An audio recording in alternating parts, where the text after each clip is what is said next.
하나님의 말씀 누가복음 10장 1절에서 3절, 16절에서 20절까지입니다. 그 후에 주께서 따로 70인을 세우사 친히 가시려는 각 동네와 각 지역으로 둘씩 앞서 보내시며 이르시되 추수할 것은 많되 일꾼이 적으니 그러므로 추수하는 주인에게 청하여 추수할 일꾼들을 보내주소서 하라. 갈지어다 내가 너희를 보냄이 어린 양을 이리 가운데로 보냄과 같도다. 16절입니다. 너희 말을 듣는 자는 곧 내 말을 듣는 것이요 너희를 저버리는 자는 곧 나를 저버리는 것이요 나를 저버리는 자는 나 보내신 이를 저버리는 것이라 하시니라. 70인이 기뻐하며 돌아와 이르되 주여 주의 이름이면 귀신들도 우리에게 항복하더이다. 예수께서 이르시되 사탄이 하늘로부터 번개같이 떨어지는 것을 내가 보았노라. 내가 너희에게 뱀과 전갈을 밟으며 원수의 모든 능력을 제어할 권능을 주었으니 너희를 해칠 자가 결코 없으리라. 그러나 귀신들이 너희에게 항복하는 것으로 기뻐하지 말고 너희 이름이 하늘에 기록된 것으로 기뻐하라 하시니라. 아멘. 기도하겠습니다. 하나님 감사합니다. 오늘 거룩하고 복된 날 주님 전에 찾아 나온 저희들 위해 말씀을 통해서 은혜 받게 하시고 우리의 삶이 새로워지는 복된 시간으로 성령께서 함께하여 주옵소서. 예수님의 거룩하신 이름으로 기도하옵나이다. 아멘. 이스라엘 민족은 출애굽해서 40년 동안 광야에서 지냈습니다. 이 광야에서의 삶은 굉장히 힘들었죠. 먹을 물도 없고 또 음식이나 채소류, 가축의 먹이도 전혀 없는 가운데 이스라엘 백성들은 하나님 앞에 원망할 수밖에 없었습니다. 특히 이제 마라라는 지역에서 그 원망이 크게 나타났는데 이 마라를 지나치고 난 다음에 엘림에 이르렀을 때는 전혀 다른 모습이었습니다. 엘림에 가보니까 거기에 물샘 12이 있었고 그 다음에 종려나무가 70그루나 있었다고 그렇게 말씀하고 있죠. 그래서 이스라엘 백성들은 그곳에서 상당히 오랫동안 머물렀던 것으로 그렇게 생각할 수 있습니다.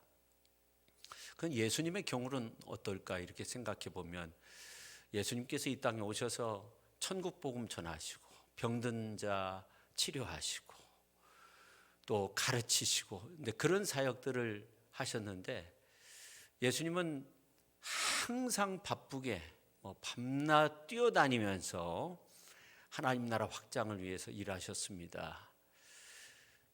특히 예수님께서 그런 말씀을 하셨죠. 인자가 머리 둘 곳이 없다. 그런 말씀을 하실 정도로 바쁘게 그렇게 지내셨는데 이 엘림과 같은 사역의 시기는 언제였을까 이렇게 생각해 보면 예수님께서 12제자를 파송하고 또 70문도를 파송했을 때가 아닌가 그렇게 생각됩니다. 이 엘림이라고 하는 것은 그야말로 사막의 오아시스와 같은 것인데 예수님께서 12제자를 파송하고 70문도를 또 파송했을 때 그때 예수님께서 좀 쉬시면서 또 기도하시고 또 다음 사역을 준비하시지 않았나 그런 생각을 하게 됩니다.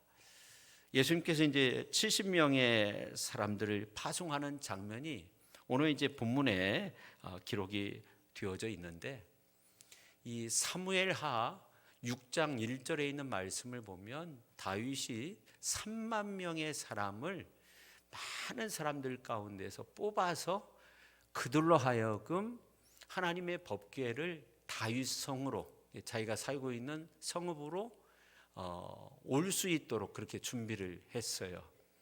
근데 이제 오늘 본문 말씀에도 이제 그 비슷한 내용들이 나오는데 예수님께서 예수님을 따르는 그 수많은 사람들 가운데 이 70명을 따로 세우셨어요. 뺀무리로 그렇게 세우셨어요. 그리고 이제 파송을 하시는데 참 놀라운 것은 이 70문도를 파송했다는 기록이 누가복음서에만 기록이 되어져 있습니다.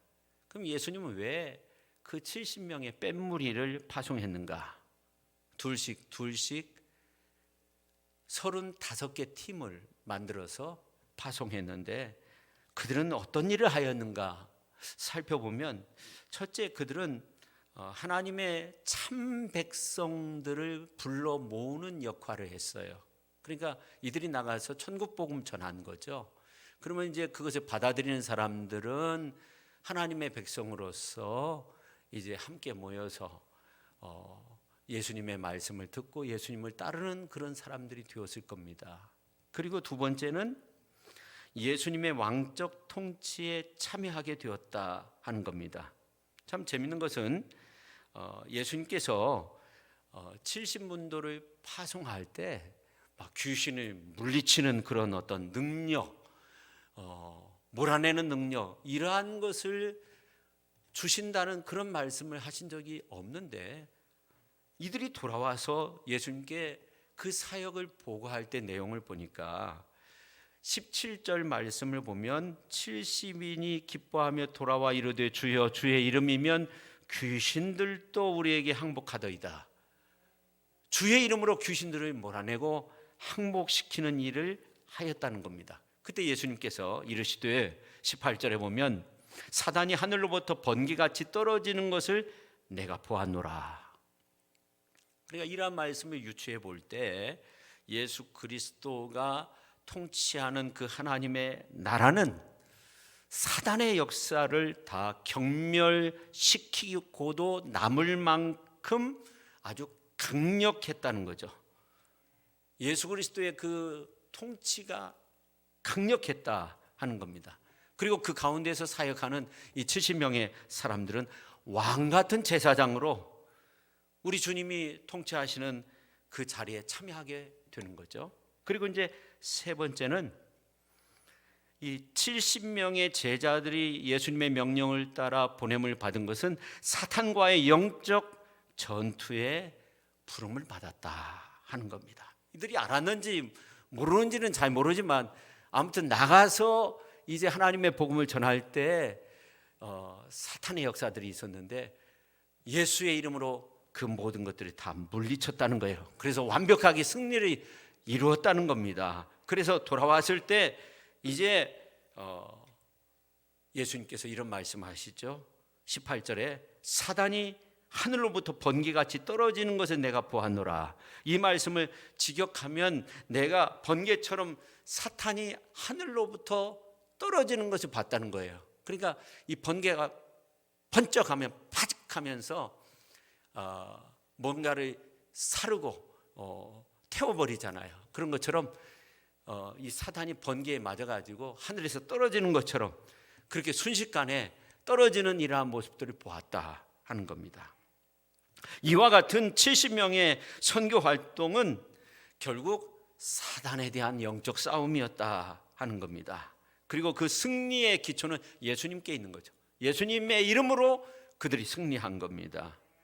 예수님께서 뱀과 전갈을 밟으며 원수의 모든 능력을 제어할 수 있는 그런 권능을 주셨기 때문에, 물론 이제 예수님께서 나중에 그런 말씀을 하신 건데요. 나중에 돌아와서 보고한 다음에 이제 그런 말씀을 하셨는데, 이 70문도 70명의 전도대 70명의 예수님을 따랐던 사람들뿐만 아니라 오늘 주님을 따르는 우리 모두가 이런 승리의 역사를 이룰 수 있는 그러한 능력의 성도님들이 다 될 수 있기를 예수님의 이름으로 축원합니다. 자, 그런데 예수님께서 70인의 전도대를 파송한 시점이 언제였는가 한번 생각해 볼 필요가 있어요. 예수님께서 주로 갈릴리에서 이제 사역을 하시다가 이 갈릴리뿐만 아니라 예루살렘으로 내가 올라가서 하나님의 사역을 해야 되겠다, 그렇게 마음을 잡수셨어요. 실제로 누가복음서 9장 51절 52절에 있는 말씀을 보면 예수께서 승천하실 기약이 차감해 예루살렘을 향하여 올라가기로 굳게 결심하시고 사자들을 앞서 보내시며 그들이 가서 예수를 위하여 준비하려고 사마리아 이내 한 마을에 들어갔더니 그렇게 말씀하고 있어요. 예수님께서 이제 예루살렘에 올라갈 때가 됐다. 굳게 마음을 먹고 예루살렘을 향해서 가시다가 예수님께서 70명의 성도들을 따로 세우셨어요. 그리고 보내셨어요. 그러니까 예수님께서 이제 예루살렘에 가면 십자가의 죽음, 순환 죽음, 부활, 그리고 승천, 그리고 성령의 역사, 이러한 것을 통해서 새 시대의 문을 열게 되는 거죠. 이러한 가운데 오늘 본문 말씀에 나오는 것처럼 예수님의 말씀으로 70문도를 일일이 가르치시고 70문도를 파송했다는 것은 앞으로 예수님이 이 70문도를 통해서 새 시대의 문을 열고자 했다는 거죠. 그야말로 예수님께서 따로 뺀 무리 가운데 이 70인 새 시대의 파수꾼과 같은 역할을 하게 된다는 겁니다. 실제로 뺀 무리들이 행한 능력은 아주 엄청난 것이었어요. 돌아와서 이런 보고를 합니다. 주여, 주의 이름이면 귀신들도 우리에게 항복했다는 겁니다. 그러니까 예수님께서 사탄이 번개처럼 하늘에서 막 떨어지는 모습을 보았다는 거예요. 그리고 21절에 보면 그때 예수께서 성령으로 기뻐하시며 이르시되 천지의 주제이신 아버지여, 이것을 지혜롭고 슬기 있는 자들에게는 숨기시고 어린 아이들에게 나타내심을 감사하나이다. 옳소이다. 이렇게 된 것이 아버지의 뜻이니이다. 제가 앞에서도 말씀드렸지만 사단이 번개에 맞아 불타버린 거예요. 퍼적하면서 번개가 치면 그냥 태워버리는 것처럼 사단이 그렇게 떨어지는 거예요. 예수님께서 3년 6개월 동안 공생애를 거쳤는데 공생애 기간 중에 제자들을 통해서 이렇게 사단의 역사를 물리치게 된 적은 거의 많지 않죠. 가장 놀라운 역사를, 가장 놀라운 열매를 거두었습니다. 그래서 예수님께서 어떻게 했어요? 성령으로 기뻐하셨다. 성령으로 기뻐하셨다는 말씀은 오늘 이제 본문에만 나오는 겁니다. 성도 여러분, 지금 우리는 코로나를 극복하느냐에 대한 중요한 분기점에 와 있습니다. 팬데믹 코로나 이후에 많은 사회학자들은 세상이 새로운 어떤 시대를 향해서 들어간다고 그렇게 말을 하죠. 뉴 노멀 시대에 들어왔다, 그렇게 말을 해요. 그래서 과거에는 고성장을 위해서 힘썼는데 이제는 저성장을 해야 되고, 그리고 미래가 불투명하다는 거예요. 확인하지 않다는 거, 불안전하다는 거예요. 미래가 불안전하다는 거예요. 그리고 그전에는 국방력이 있으면 다 됐는데 이제는 그것은 안 된다는 거예요. 방역 체계가 잘 세워져야 된다는 겁니다. 교회도 똑같죠. 성도가 차고 넘쳐서 발 디딜 틈도 없이 사람들이 모여서 찬양하고 말씀 듣고 은혜 받고, 그런 시대가 아니라는 거예요. 그래서 목회 사역, 교회 교육, 선교 패러다임, 틀, 이러한 것들이 이 새로운 시대에, 뉴 노멀 시대에 맞춰서 뭔가 새로운 비전을 세워야 된다는 겁니다. 근데 예수님은 2000년 전에 우리에게 그런 새로운 모델을 보여주셨다고 생각돼요. 그 많은 사람들이 웅집해 있고 그 많은 사람들이 예수님을 따를 때 그 중에서 예수님께서 70명을 뽑아가지고, 사도가 아닙니다. 사도들이 아니에요. 평신도들을 뽑아서 70명을 따로 세워서 파송했어요. 2명씩 파송했어요. 그런데 주님은 이 어려운 시대 우리들에게 하늘의 능력과 권세와 예수 그리스도의 이름의 능력을 주신 줄로 믿습니다. 그래서 우리가 이제 새로운 일꾼이 돼야 돼요. 세상을 변화시킬 수 있어야 돼요. 우리가 새로운 모습으로 그렇게 세상을 향해서 나아갈 수 있어야 돼요. 전진할 수 있어야 돼요. 그래서 예수님의 이름으로 사단의 역사를 불태우는 그런 역사가 우리의 삶 속에서 나타날 수 있기를 예수님의 이름으로 축원합니다. 첫째, 우리는 세상으로 나가야 된다는 겁니다. 지금도 감사한 것은 작년에 우리 교회가 교회 창립 90주년을 맞이해서 헌당식을 했어요. 근데 헌당식만 하고 끝난 것이 아니에요. 공동회의도 해가지고 일꾼도 세우고 20명 가까운 일꾼들을 세웠어요. 그리고 아프리카 말라위에 우물을 파주고 또 역사실도 이렇게 열고 여러 가지 많은 일을 했어요. 날짜 잡는 것도 굉장히 어려웠는데 어떻게 그 많은 일을 했는가 너무너무 감사해요. 근데 가만히 생각해 보면 우리 하나님은 지난 2000년 동안 일꾼을 세워서 일하도록 하셨지, 하나님이 직접 이 역사에 개입하셔가지고 모든 것들을 다 주관하시고 그런 것은 아니었어요. 환난의 때, 고난의 때, 전염병이 막 창궐하던 그러한 때 정말 많은 사람들이 순교당하는 그러한 과정 속에서도 하나님은 사람을 통해서 역사하시고 사람을 세워가지고 사람을 통해서 역사하신 거예요. 근데 오늘 본문 말씀해 보니까 예수님도 70명을 따로 세웠다고 그렇게 말씀하고 있습니다. 그렇습니다. 사무엘하 6장에 나오는 것처럼 이제 이 뺀무리를 통해서 예수님은 구원의 사역을 이루시고자 한 거죠. 오늘 우리들도 그렇게 구별된 자로서 정말 세상을 향해서 나갈 수 있는 그런 어떤 작은 선교사로서의 아름다운 모습을 지녀야 될 줄로 믿습니다. 여러분, 사도행전에 있는 말씀을 보면 새롭게 선교 역사를 써내려가는 그러한 장면이 13장에 기록이 되어져 있는데, 여기에 보면 주를 섬겨 금식할 때 성령이 이르시되 내가 불러 시키는 일을 위하여 바나바와 사울을 따로 세우라 그랬어요. 그래서 세웠어요. 기도하면서 세웠어요. 보내라 하시니까 안수해서 보냈어요. 그들이 나가서 하나님의 선교 역사를 이루는데 세계 구원의 놀라운 역사를 이루게 되잖아요. 새롭게 펼쳐나가잖아요. 그렇습니다.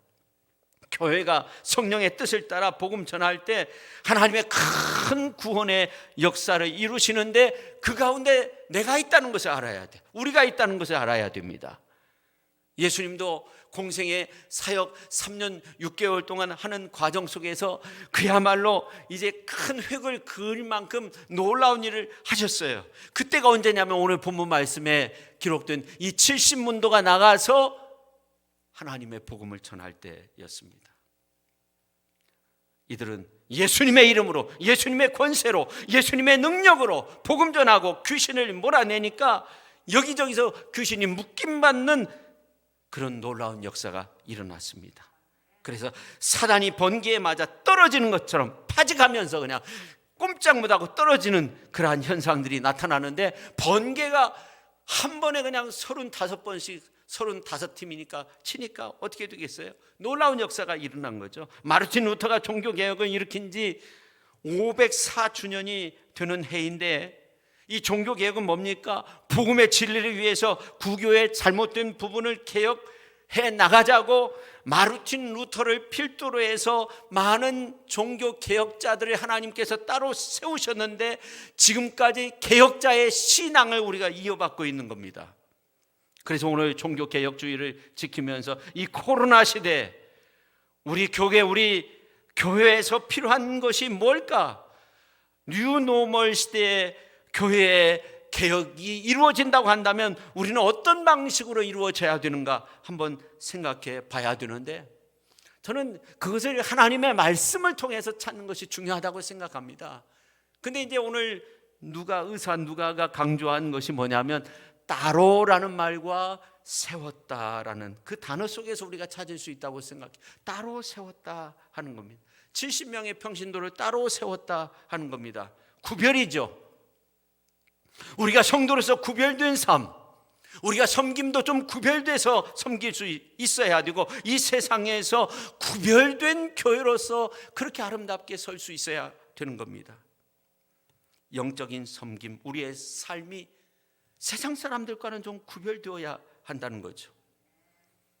그럼 하나님이 왜 우리에게 따로 구별하는 것을 원하실까? 우리가 생각해 봐야 되죠. 왜 예수님은 이렇게 많은 사람들이 자신을 따르는 가운데 있었는데 이 70명을 구별해서 세우셨을까 하는 겁니다. 우리를 구별해 그렇게 살아갈 수 있도록 이 새 시대 속에서 정말 뭔가를 할 수 있도록 그렇게 만들기 위해서 우리가 따로 세움 받아야 되는데, 그러면 이 70명의 사람들은 따로 세워서 무엇을 했는가 하는 겁니다. 오늘 이제 말씀에 보니까 2절 말씀에 그런 말씀이 기록이 되어져 있어요. 2절 말씀 같이 한번 읽겠습니다. 이르시되 추수할 것은 많되 일꾼이 적으니 그러므로 추수하는 주인에게 청하여 추수할 일꾼들을 보내주소서 하라. 아멘. 일꾼들을 좀 보내달라고 그렇게 기도하라는 거예요. 우리가 일꾼 되어야 한다는 거예요. 그러면서 오늘 3절에 보면 중요한 말씀이 나옵니다. 뭐라고 말씀하고 있냐면 서두에 갈지어다, 그렇게 말씀하고 있어요. 갈지어다. 그렇습니다. 예수님께서 따로 70인을 세우시고 친히 구별하신 것은 영혼의 추수의 때를 위해서라는 거죠. 곡식을 추수하는 것이 아닙니다. 영혼을 추수하기 위해서라는 겁니다. 이번 임시노예 때 안건을 보니까 노예에서 파송한 두 분의 선교사님들이 있는데 선교사직을 내려놓는 거예요. 다시 돌아오는 거죠. 선교지에서 선교활동할 수 없다는 거죠. 어떻게 보면 어떤 경우는 선교사님들이 고국으로 돌아오면 다시금 선교지에 들어갈 수 없으니까 그냥 그 자리에 머물러 있는 경우도 있다고 해요. 오늘날 꼭 선교지에 가야만 영혼의 추수가 있는가? 물론 그것은 아니죠. 근데 중요한 건 뭐냐면 주님은 우리에게 명령하고 있어요. 갈지어다라는 거, 갈지어다. 오늘 이제 본문 말씀해 보니까 주님이 친히 역사하시려는 곳에 제자들을 먼저 보냈다는 것이 중요한 거예요. 우리는 온라인이나 무슨 어떤 편지, 무슨 메일을 통해서 정말로 다양한 방법으로 추수할 방법을 찾아야 된다고 생각합니다. 카톡에서나 어디서든지 찾다가 보면 길이 열리는 거예요. 우리 교회가 올해 대신방을 비대면으로 했지만 2번이나 했어요. 다른 때는 1번 했지만 어떻게 보면 문고리 신방까지 했어요. 그럼 4번이나 한 거예요. 참 놀라운 일이라고 저는 생각해요. 성도 여러분, 이 코로나 바이러스로 인해서 최대 피해를 본 나라 가운데 하나가 브라질이라고 하는데, 이 브라질 하면 어디가 생각나요? 아마존이 생각나죠. 아마존 그 밀림 속에 부족들이 퍼져서 살고 있잖아요. 뭐 찾아갈 수도 없는 곳들이 있다고 하잖아요. 근데 그 밀림의 85%의 주민들이 코로나 확진이 됐다는 그런 보고가 나온 적이 있어요. 그런 통계가 나온 적이 있어요. 너무나 안타까운 소식이죠. 우리는 그들을 위해 끊임없이 기도해야 되고 다가가는 방법을 찾아야 되겠죠. 근데 갈지어다, 이 같은 말씀이요, 오늘 이제 본문 말씀에만 나온 것은 아니죠. 성경에 많이 나오는데 특별히 요한복음서 4장 35절에 보면 나는 너에게 이르노니 너희 눈을 들어 밭을 보라, 희어져 추수하게 되었다. 희어져 추수하게 되었다는 거예요. 그러니까 가라는 거예요. 근데 이 희어져라는 말은 뉴코스라는 그런 말인데 곡식, 과일이 익었다는 거예요. 황금 물결을 이루었다는 거예요. 이제 추수할 때가 됐으니까 가라는 겁니다. 근데 이게 곡식이나 과일일 때는 이제 희어졌다는 말이 익었다는 그런 의미지만 사람으로 표현할 때는 새하얗게 되었다, 시퍼렇게 됐다는 거예요. 어떤 위험 속에 빠지면, 여러분 길을 가다가 어떤 위험 속에 빠지면요 어떻게 돼요? 사람이 질려버리잖아요. 얼굴이 배짱같이 되는 사람도 있고 막 새파랗게 질리는 사람도 있고 어떤 사람은 샛노랗게 되는 사람도 있고 다양한 모습으로 나타나게 되는 거예요. 근데 우리는 천국 백성으로서요 그렇게 막 새파랗게 놀라고 배짱같이 막 놀라고 그런 가운데 사는 것이 아니에요. 우리에게는 예수 그리스도의 이름이 있기 때문에 환난이 오고 고난이 와도 우리는 예수님의 이름으로 그것을 다 물리쳐야 할 줄로 믿습니다. 할렐루야. 그러면서 우리는 천국 복음을 전하는 추수꾼이 되어야 한다는 거예요. 두려움 속에 떨고 있는 저 많은 사람들에게 주의 복음을 전할 수 있어야 돼요. 지옥문으로 가고 있는 많은 사람들에게 예수의 복음을 전할 수 있어야 돼요. 그게 가족이든지 누구든지 예수의 복음을 전할 수 있어야 돼요. 할렐루야. 그래서 오늘 이제 3절에 보니까 명령하고 있습니다. 현재옵니다. 갈지어다. 단호한 명령입니다. 갈지어다. 여러분, 순교자의 소리라는 기독교 탈북자 단체에서 보고서가 나왔는데 거기에 보니까 이 중국에 노동자로 활동하고 있는 북한 사람들이 상당히 수천 명이 있고요. 그 다음에 인신매매단에 의해서 잡혀오거나 팔려온 여성들도 상당히 많이 있다는 거예요. 근데 이제 그들에게 복음을 전하고 그들에게 어떤 의료품이나 뭐 약품, 마스크 이러한 것들, 그리고 이제 이 조선어로 된 성경을 이렇게 보급해 가지고 그 성경을 북한으로 갖다 주기도 한다는 거예요. 근데 이 코로나 시대 이 조선어 성경을 보급하는데 배나 더 늘었다는 거예요. 배나 더. 참 놀라운 거죠. 수요자가 더 늘었다는 거예요. 그러니까 이 조선어 성경, 북한말로 된 그 성경의 수요가 코로나 시대에 굉장히 늘었다는 거예요. 여러분, 이 갈지어다라는 이 주님의 음성은 세상에 그 어떤 것도 멈추게 할 수 없어요. 지난 2000년 동안 우리 크리스찬들, 믿음의 선조들은 어떻게 했어요? 이 갈지어다를 외치면서 땅끝으로, 세상으로 나가서 하나님의 복음을 전했습니다. 할렐루야. 복음을 전했어요. 근데 요즘 보면 갈지어다가 아니고 올지어다 그렇게 바뀌었다고 하잖아요. 올지어다. 우리 교회로 막 와야 된다는 거. 올지어다. 그 시설도 좋아야 되고, 이 코로나 시대 이게 클릭 한 번만 하면 이 교회 갔다 저 교회 갔다 하게 되는 거예요. 그러니까 이 경쟁력이 생겨야 되니까 막 카메라 엄청나게 좋은 거, 방송국에서 사용하는 거, 그런 거 막 구입하기도 하고 막 그런다고 해요. 물론 필요하겠죠. 그렇지만 갈지어다가 중요한데 이 올지어다라고 바뀌면 이건 안 되는 거죠. 갈지어다. 우리는 파송된 자로서 세상에 나가서 하나님의 복음을 전할 수 있어야 돼. 하나님 말씀 들고 세상에 나가서 하나님의 복음을 전할 수 있어야 돼요. 할렐루야. 아멘도 적게 하시네요. 할렐루야. 주님은 갈지어다 명령하셨어요. 그런 말씀이 성경에 너무너무 많이 나와요. 가서 제자 삼으라, 모든 민족에게 복음을 전하라. 주의 사랑으로, 주의 은혜로, 주의 말씀으로 그렇게 우리가 살아야 하는 겁니다. 여러분, 복음 들고 세상으로 가는데 무슨 최고가 필요해요? 순종하면서 가면 되는 거예요. 그냥 주님 따라가면 되는 거죠. 성도 여러분, 어떻게 70명이나 되는 예수님의 제자들이 성공적으로 복음을 잘 전하고 그렇게 돌아왔을까 생각해 보니까 예수님이요, 오늘 이제 1절, 2절 이렇게 말씀을 보니까 예수님이 가시고자 한 곳에 제자들을 먼저 보냈어요. 제자들 파송할 때 그냥 보낸 것이 아니라 말씀을 줬어요. 말씀을. 그래서 오늘 이제 2절부터 이제 쭉 보면은 갈지어다 하면서 여러 가지 말씀을 주었어요. 이게 무슨 말이냐면 제자들이 주님의 마음을 가지고 간 거예요. 예수님의 마음을 품고 간 거예요. 예수님의 마음을 품고 가니까 주님처럼 간 거예요. 주님처럼 전했어요. 그러니까 이적이 나타났어요. 무엇보다 우리에게 우선되어야 할 것이 있어요. 그것은 예수님의 마음을 품어야 돼요. 우리가 예수님의 마음을 품고 가야 돼요. 어디든지 예수님의 마음을 품고 가야 구원의 역사가 나타나게 되는 줄로 믿습니다. 성도 여러분, 복음의 선한 역사를 이루기 위해서는 예수님의 마음이 있는 곳에 내 마음이 있어야 돼요. 주님의 마음이 있는 곳에 내 마음이 있어야 돼요. 주님이 가시는 그 길을 내가 따라가야 돼요. 주님이 머무는 곳에 내가 머물 수 있어야 돼요. 그렇게 돼야 돼요. 성도 여러분, 주님의 마음을 품고 여러분의 가족, 친지, 어떤 공동체 그런 곳으로 나갈 수 있기를 바랍니다. 믿지 않는 자들을 향해서 나아갈 수 있기를 바랍니다. 주님의 마음이 우리에게 동력이 되는 겁니다. 그래야 역사가 일어나는 겁니다. 주님의 마음을 품으시기를, 그리고 세상을 향해서 나가서 주의 복음을 전하시기를 예수님의 이름으로 축원합니다. 그 다음에 두 번째, 하나님의 나라를 알아야 한다는 겁니다. 알아야 된다는 거예요.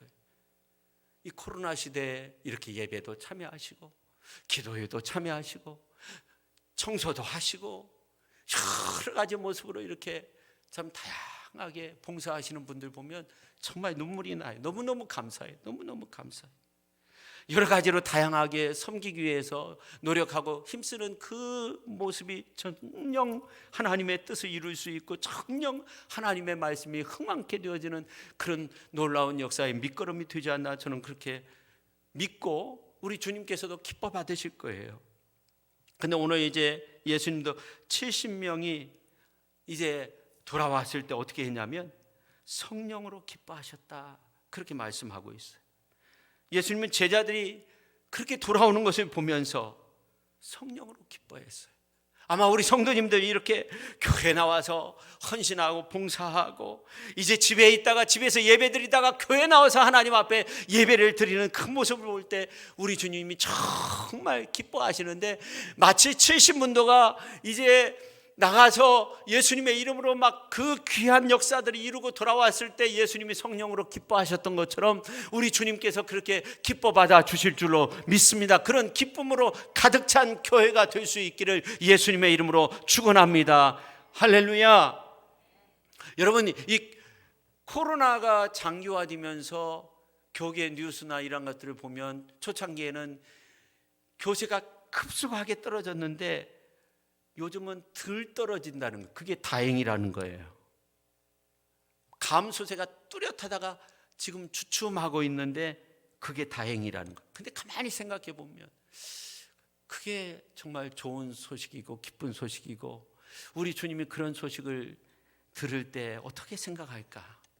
근데 정말 기쁜 소식은 뭐예요? 복음밖에 없는 거고, 또 기쁜 소식은 주님이 들을 때 기뻐할 수 있는 그러한 소식이어야 하죠.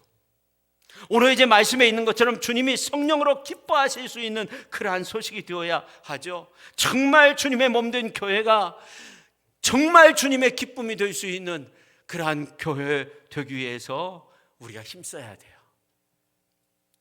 그래서 참으로 중요한 것은 복음을 전하는 자는 다른 복잡한 거 생각할 필요가 없다는 거예요. 오늘 이제 말씀 4절부터 16절 말씀 우리가 다 읽진 않았는데, 예수님께서 이제 먼저 제자들을 자신이 가실 곳에 파송할 때 귀한 말씀으로 양육했어요.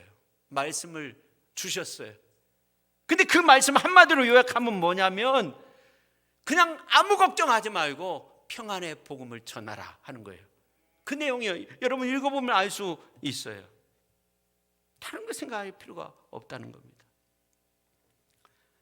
로마서 1장 17절에 보니까 복음에는 하나님의 의가 나타나서 믿음으로 믿음에 이르게 하나니 오직 의인은 믿음으로 말미암아 살리라 함과 같으리라. 기록된 바 오직 의인은 믿음으로 말미암아 살리라 함과 같으니라, 그렇게 말씀하고 있어요. 여러분, 복음에는 뭐가 나타난다고요? 하나님의 의가 나타나는 거예요. 그러니까 우리가 복음 전하는 거죠. 하나님의 의가 나타나는 거죠. 근데 오늘 이제 말씀에 보면 13절 15절에 보면 고라신이 나오고 벳세다가 나오고 가버나움이 나오는데 예수님께서 그 지역을 향해서 저주하셨어요. 그래서 지금도 그 지역에 가면 사람이 살지 않아요. 이상하게 막 지진이 일어나기도 하고 이상한 안 좋은 일들이 일어나기도 하고 그냥 유적물만 있어요. 여기에서 사람이 살았다는 것만 있지 사람이 살지 못하는 그런 장소가 되었다고 해요. 그런 말을 실제로 가이드를 통해서 들은 적이 있어요. 그러면 우리 주님이 너무하신 거 아닌가? 어떻게 그렇게 복음을 받아들이지 않았다고 그렇게 저주를 하실 수 있는가? 이게 정의인가? 뭐 그렇게 생각할 수도 있는데, 여러분, 이 복음은요 하나님의 의가 나타나는 거예요. 하나님의 의로움이 우리 안에 생겨나는 거지 거기에 무슨 정의가 이루어지고 그런 건 아니에요. 다시 말해서 하나님의 의라는 말은 조스티스, 정의라는 것이 아니라 그냥 의인 거예요. 근데 하나님의 의가 이루어질 때, 우리 하나님 앞에서 의롭다 인정함을 받을 때 하나님 앞에 설 수 있고 하나님의 나라에 들어갈 수 있고 심판이 떠나가게 되는 거죠. 하나님의 정의로 볼 때 우리는 심판받을 수밖에 없는 존재예요. 심판받아야 돼요. 그러나 복음을 통해서 우리가 예수님을 영접해서 하나님의 의가 우리에게 주어졌어요. 의로운 자가 됐어요. 오직 의인은 믿음으로 사는 거예요. 우리가 믿음이 생겨졌어요. 예수님을 믿게 됐어요. 의로운 자가 되었어요. 하나님의 나라를 얻게 되었어요. 할렐루야. 하나님의 의라는 하늘의 권세를 우리가 받게 된 줄로 믿습니다. 할렐루야. 그래서 복음을 통해 예수님 영접하면 의인이 되는 거예요. 천국 백성이 되는 거예요. 믿습니까? 할렐루야. 그래서 우리가 그 믿음 가운데서 기뻐하며 복음을 전하는 거예요. 여러분, 복음을 통해 예수님을 만난 성도가 가장 복된 성도인 줄로 믿습니다. 복음 전함으로, 복음을 믿음으로, 복음의 말씀을 접함으로 우리가 주님을 만날 수 있는 것입니다. 그렇습니다. 우리는 열심히 복음 전해야 됩니다. 우리 모든 인생들의 눈과 귀가 예수님을 만날 수 있도록 하나님의 복음을 전할 수 있어야 돼요. 하나님의 마음을 품고 예수님의 마음으로 그렇게 복음을 전할 수 있어야 됩니다. 이제 말씀을 마치려고 해요. 우리가 그 코로나 팬데믹 2년 정도 이렇게 보내면서 여러분 하는 말인데, 재앙만 있는 것은 아니구나 그런 생각을 하게 되잖아요. 이 북극에 오존층이 막 파괴돼 가지고 있었는데 그게 그냥 완전히 회복됐잖아요. 엄청난 뭐 한반도에 무슨 몇 배라고 하잖아요. 다 회복이 되어지고, 또 손 씻기 마스크 착용하다 보니까 병원에 환자가 없다고 그러잖아요. 환자가 줄었어요. 근데 이런 시대에 우리가 깨닫게 되는 것은 결국 뭐냐면, 평범한 것이 아주 특별한 행복이었다 하는 겁니다. 아주 평범하게 주일날 멋있게 옷 입고 교회 나와서 하나님 앞에 예배드리는 것이 이게 의무가 아니고 행복이었다는 거예요. 아이들이 집에 있지 않고 학교에 마음껏 다닐 수 있었던 것이 행복이었다는 거예요. 친구들 만나고 수다 떨고 그렇게 재밌게 그렇게 지냈던 것이 우리에게 정말 소중한 것이었다는 겁니다. 여러분, 이 행복이라고 하는 것은요, 정말 어떻게 보면 계속되어야 하는데, 이 복음을 통해서 주어지는 행복은요, 잠시 주어지는 것이 아니에요. 영원한 행복이에요. 영원한 축복인 거예요. 그래서 이 복음을 전하고 나눌 수 있어야 되는 겁니다. 그래서 이제 앞으로 오늘 이제 말씀 듣는 모든 분들이 이제 70인의 전도단처럼 그렇게 사시면 좋겠어요. 그래서 내가 하나님의 복음 안에서 살았습니다. 복음 안에서 행복했습니다. 복음 안에서 살 때 기뻤습니다. 하나님의 복음을 나누니까 너무너무 좋습니다. 우리 가정이 가정천국이 되었습니다. 다 예수님 믿게 되었습니다. 은혜 중에 살게 되었습니다. 우리가 주님 앞에 설 때 그런 고백이 있어야 되잖아요. 그래서 우리 주님이 성령으로 기뻐하시면서 참 기쁨으로 우리를 맞이하고 우리가 그렇게 주님 앞에 들림받는 그러한 축복의 성도님들이 다 되실 수 있기를 예수님의 이름으로 축원합니다. 기도하겠습니다. 하나님 아버지, 감사드립니다. 이 어려움의 때이지만 그 속에서 귀한 것들을 깨닫게 해주시고, 오늘 특별히 세움받은 70명의 성도들처럼 우리들도 그렇게 세상 가운데서 구별되고 특별히 세움받은 자로서 가정에 가서, 세상에 나가서 주의 복음을 전하고 주의 사랑을 나누고 주의 말씀을 전하고, 그렇게 예배의 삶, 봉사의 삶, 섬김의 삶을 통해 하나님의 나라를 이루어서 우리가 언젠가는 하나님 앞에 들림받게 되는데, 그 순간 잘했다, 주님이 성령으로 기뻐하시며 우리들을 맞이할 수 있는, 그래서 그렇게 아름답게 들림받는 축복의 성도님들이 다 될 수 있도록 우리 하나님 함께 하시고 역사하여 주옵소서. 예수님의 이름으로 기도하옵나이다. 아멘.